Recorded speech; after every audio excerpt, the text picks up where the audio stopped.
خيركم من تعلم القرآن وعلمه. Bismillahirrahmanirrahim. Assalamualaikum warahmatullahi wabarakatuh. Apa kabar sahabat RTI? Semoga Allah menjaga kita agar senantiasa istiqomah di dalam menuntut ilmu. Bertemu lagi kita di dalam channel Rubik Tadabbur Ilmu, tempat berbagi ilmu dan berbagi manfaat.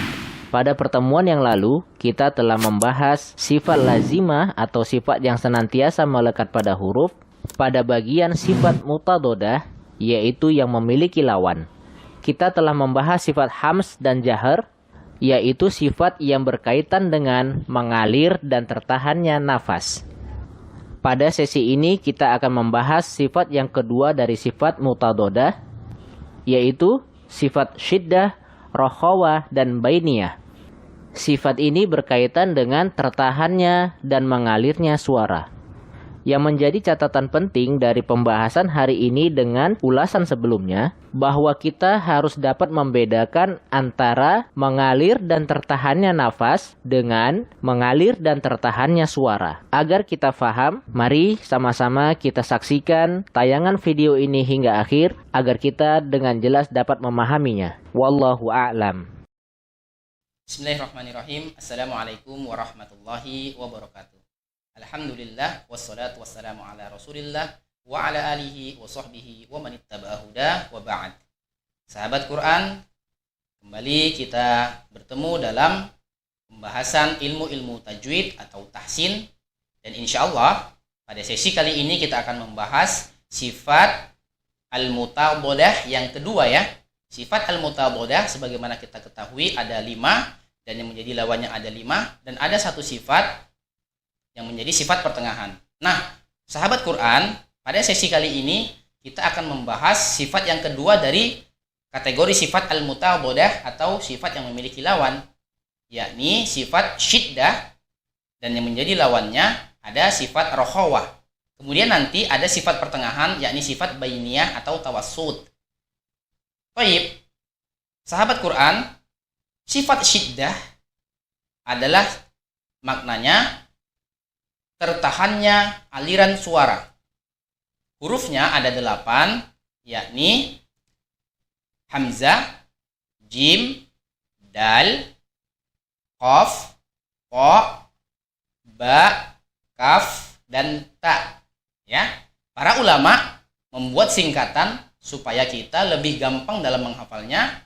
Biasanya mereka menyingkat dengan kalimat ajidaqatin bakat, supaya kita lebih gampang dalam menghafal. Ya, sifat syiddah ini adalah sifat yang memiliki karakter harus tertahan suara ketika mengucapkannya. Ya, sifat syiddah adalah sifat yang memiliki karakter harus tertahan suara ketika melafazkan huruf-huruf hijaiyah yang memiliki sifat syiddah ini.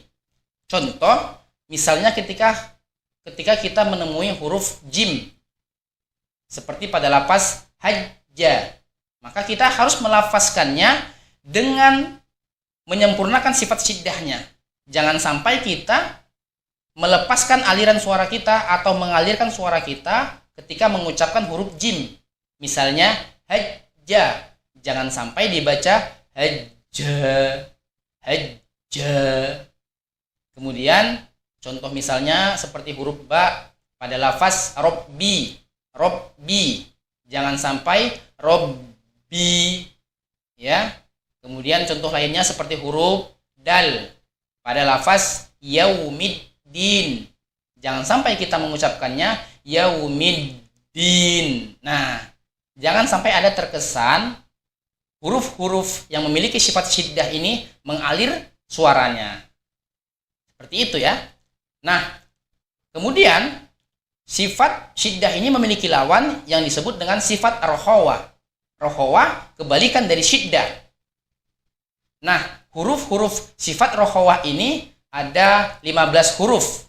Kita buat permisalan dulu. Misalnya huruf sin. Huruf sin ketika mengucapkannya harus mengalir aliran suaranya, karena huruf sin memiliki karakter sifat rokhawah, yakni mengalir aliran suaranya. Seperti itu. Contohnya misalnya seperti kalimat as-sama.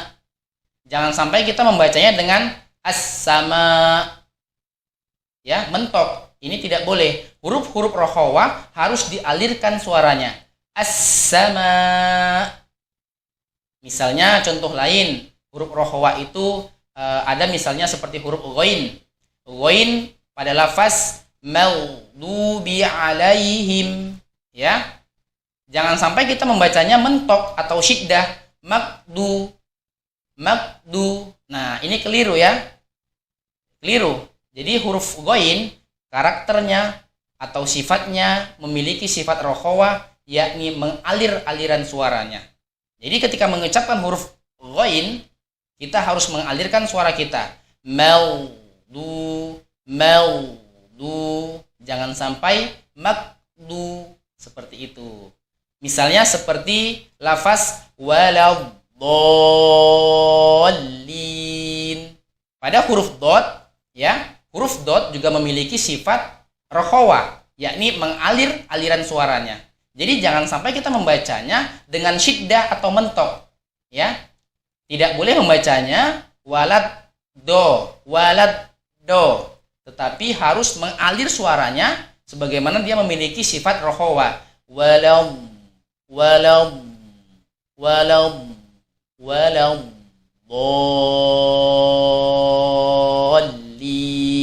Misalnya seperti itu. Nah, seperti kita ketahui bahwasanya sifat syiddah ada 8 huruf, kemudian sifat rokhawah ada 15 huruf, maka sisanya yang 5 huruf lagi masuk ke dalam kategori sifat bainiyah, yakni sifat pertengahan atau nama lainnya sifat tawassut. Ya, sifat tawassut ini ada 5 huruf.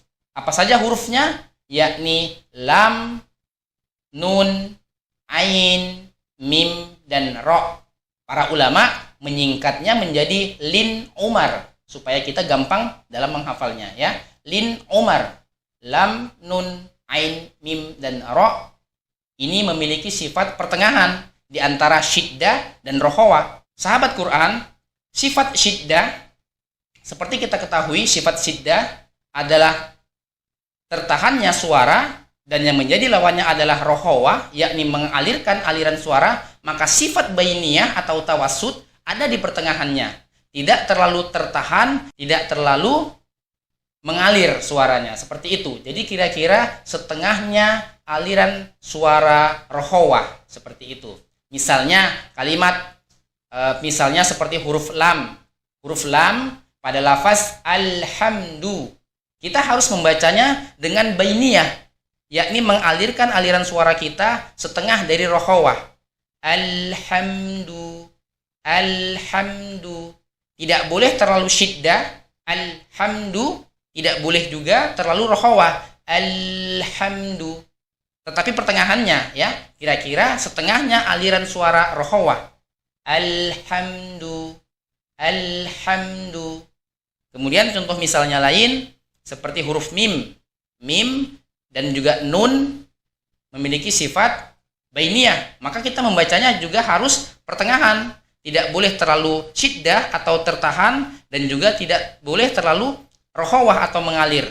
Misalnya pada lafaz an'amta, tidak boleh terlalu syiddah, an'amta, tidak juga boleh terlalu rokhawah, an'amta. Nah, seperti itu sahabat Quran. Jadi sebagaimana kita ketahui, huruf syiddah ada 8 huruf, yakni ajidekotin bakat. Kemudian pada sifat bainiyah ada 5 huruf, yakni lin umar. Berarti 8 ditambah 5 sama dengan 13. Maka huruf yang 15 yang menjadi sisanya adalah memiliki karakter sifat rokhawah. Mungkin hanya ini yang bisa kita sampaikan dalam sesi sifat yang kedua dari kategori al-mutabodah ini. Semoga bisa kita fahami bersama. Barakallahu fikum. Wallahu a'lam bissawab. Wassalamualaikum warahmatullahi wabarakatuh.